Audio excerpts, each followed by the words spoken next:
प्यारे बच्चों, कैसे हो आप सब। तो आज मैं आपको बताऊंगा क्लास 9th की मैथ्स के चैप्टर नंबर 2। आपको इस वीडियो में मैं एक्सप्लेन करूंगा जितने भी हमसे क्वेश्चन हो पाते हैं, जितनी एक्सरसाइज पॉसिबल है इसमें, वो सारी मैं आपको बताऊंगा। बाकी हम नेक्स्ट वीडियो में क्वेश्चंस लेके आएंगे, ठीक है। तो सबसे पहले थोड़ा सा डिस्कस कर लेते हैं चैप्टर के बारे में क्या है। इंट्रोडक्शन का मतलब होता है परिचय। परिचय का मतलब क्या होता है, किसी चीज़ के बारे में बताना, ठीक है। जैसे मान लीजिए आप लोगों का इंट्रोडक्शन है, आपके फादर का नाम क्या है, मदर का नेम क्या, कहाँ रहते हैं, क्या आपने किया हुआ है, वो सारी चीज़ें, ठीक है जी। तो इनका इंट्रोडक्शन पढ़ेंगे। लीनियर, अब लीनियर का मतलब होता है जब हमारे पास वेरिएबल की जो पावर होती है वो 1 होती है। अब ये वेरिएबल क्या आ गया भाई, वेरिएबल हमारे पास होता है कोई भी अल्फ़ाबेट हो सकता है या फिर कोई स्केलर क्वांटिटी हो सकती है। अब स्केलर में लैम्डा हो गया, गामा आ गया, बीटा बीटा कुछ काम, ठीक है, ऐसे हम लिख सकते हैं। और पॉलिनोमियल्स क्या होता है, पॉलिनोमियल्स में आपको सिर्फ ये चेक करना है कि जो भी हमारे पास वेरिएबल है उस वेरिएबल की जो पावर है वो हमारी होनी चाहिए होल नंबर। बस इतना सा याद रखना और काम खत्म हो जाएगा। अब ये होल नंबर क्या होता है भाई, जब इस प्रकृति में हमें जो नंबर्स दिए हैं वो दिए 1 से, ठीक है जी। लेकिन आज तक हम इसका एंडिंग पॉइंट नहीं पता कर पाए क्या है, ठीक है। लेकिन 1 जब ये नंबर थे तो उसके बाद आर्यभट्ट जी ने 0 की खोज की। तो 0 को मिलाकर बाकी जो हमारे 0 नेचुरल नंबर सबको मिलाकर इन नंबर्स को बोला गया होल। मतलब पहले चीज़ें अधूरी थी तो इनको पूर्ण कर दिया। होल को क्या बोलते हैं हम, पूर्ण। पूर्ण मतलब पूरा। क्लियर है यहाँ तक, ठीक है जी। यहाँ पे आप थोड़ा सा पढ़ सकते हैं, इसमें लिखा भी हुआ है सारी चीज़ें, ठीक है। राजू एक शॉप पे गया, ये पेन लिखे हुए हैं, पेंसिल, ठीक है।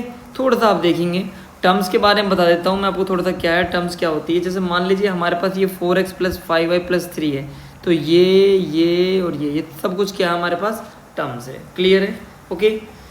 एंड उसके बाद बात करेंगे कोफिशिएंट्स की। अब कोफिशिएंट्स क्या होते हैं भाई, इस x का जो मल्टीपल है वो क्या है, 4 है, तो ये 4 इसका कोफिशिएंट्स हो जाएगा, यानी कि जिस नंबर से उसकी मल्टीप्लाई हो रही है।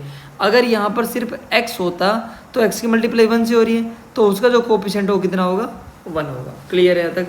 अब ये कांस्टेंट क्या होता है, कांस्टेंट का मतलब होता है जब किसी टर्म्स के साथ कोई वेरिएबल ना हो। जैसे यहाँ पर जो 3 है इसके साथ कोई और वेरिएबल नहीं है, तो ये हमारे पास क्या हो जाएगा, कांस्टेंट हो जाएगा, ठीक है जी। उसके बाद करते हैं वेरिएबल्स के बारे में। वेरिएबल ऑलरेडी मैं आपको बता चुका हूँ, ये x और y यहाँ पर वेरिएबल्स है, ठीक है जी। ये आपको ये देखना है, ये ठीक लेंथ ब्रेथ एक फील्ड दे रखा है, यहाँ से आप कर सकते हो। ये सारी चीज़ें आपको पढ़नी है, ठीक है।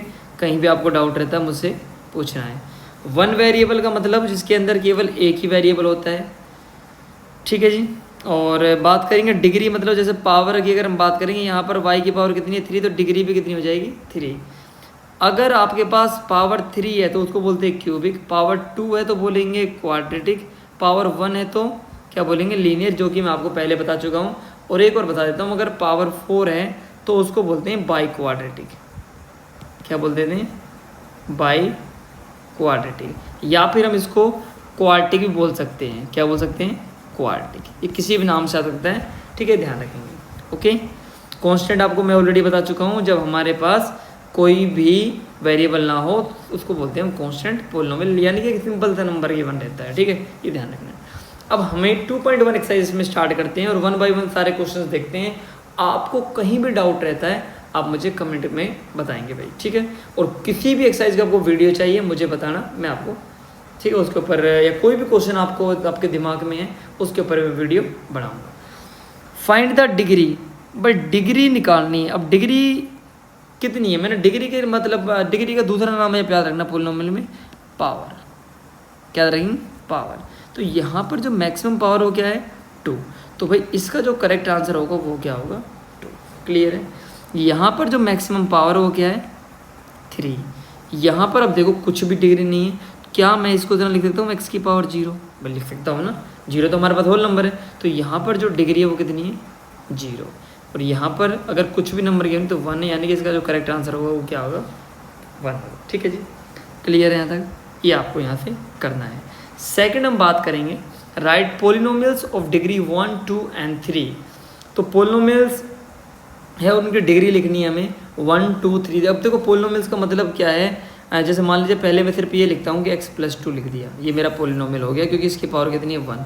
दूसरा मैंने लिख दिया x² + 2x + 3, ठीक है। एक और मैंने लिख दिया थर्ड वाला x³ plus 2x² plus x minus 5। ठीक है जी, ये हमारे पास हो जाएंगे क्या, पॉलिनोमियल्स। क्लियर है यहाँ तक? बस उनकी पावर चेक करनी है और आपका आंसर आ जाएगा। ठीक है जी, क्लियर है। थर्ड वाला जो हमारे पास है वो क्या है, what are the coefficients of x² and x³ what are the coefficients of x² and x³ in the polynomials. भाई x³ का पहले x² का देखते हैं, तो x² की मल्टीप्लाई किससे हो रही है, 6 से, तो इसका जो आंसर आएगा 6, और x³ की किससे मल्टीप्लाई हो रही है, -3 से, तो इसका जो करेक्ट आंसर होगा -3। ठीक है, बस ये आपको पहले मैं बता चुका हूँ सारी चीज़ें। फोर्थ वाला क्वेश्चन देखते हैं, What is the coefficients of z in the polynomial 4z³ plus 5z² minus 11। ठीक है जी, तो कोफिशिएंट्स क्या होगा, z का, सिर्फ z का पूछा गया है, लेकिन हमारे पास यहाँ पे z³ है, z², कहीं z तो ही नहीं, तो इस केस में इसका जो कोफिशिएंट्स होगा वो होगा 0। क्या होगा, 0। क्लियर है, ये ध्यान रखिए। What is the constant term of the polynomial, constant term क्या है इसके अंदर, मैंने बोला था जिसके साथ कोई वेरिएबल ना हो, तो इसका जो करेक्ट आंसर होगा वो होगा -10। ठीक है, इसमें यहाँ पे लिखा हुआ है कि जब डिग्री 1 होती है तो उसको क्या बोलते हैं, लीनियर पॉलिनोमियल्स बोलते हैं। ठीक है भाई, इस वीडियो में हम इतना ही करेंगे, ऐसे ही इतने ही धीरे हम बाकी जो एक्सरसाइज होंगी 1 बाय 1 हम सारी एक्सरसाइज सोल्व करेंगे। तो अगर आप चैनल पर पहली बार हैं तो चैनल को सब्सक्राइब कीजिए, कंप्लीट सॉल्यूशन मिलेंगे आपको 9 to 12, ध्यान रखिए। ओके, और अपने दोस्तों का शेयर करें अगर वीडियो आपको अच्छी लगी हो तो।